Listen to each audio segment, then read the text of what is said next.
class 12 physics current electricity example 2.25. In a meter bridge experiment with a standard resistance of 15 ohm in the right gap, the ratio of balancing length is 3:2. Find the value of other resistance.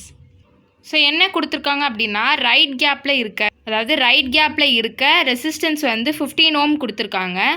So ratio of balancing length அப்படின்னா L1:L2 அதுதான் கொடுத்துருக்காங்க. அதாவது L1/L2 வந்து 3:2ன்னு கொடுத்துருக்காங்க. Find the value of other resistance. So metre bridge experiment நான் ஒரு rough டயக்ராமே போட்டிருக்கேன். ஆக்சுவலாக இப்படி இருக்காது. எதுக்காண்டு இப்படி போட்டிருக்கேன் அப்படின்னா ரைட் கேப்பில் இருக்க ரெசிஸ்டன்ஸோட வேல்யூ 15 கொடுத்துருக்காங்க.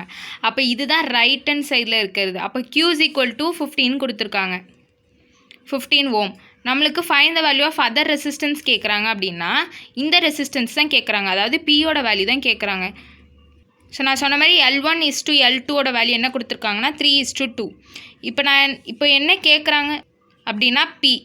இப்போ வந்து நம்ம மீட்டர் பிரிட்ஜ் எக்ஸ்பெரிமெண்ட்டில் P/Q=L1/L2ன்னு பார்த்துருப்போம். ஸோ இந்த ஃபார்முலா தான் இதில் யூஸ் பண்ணுவோம்.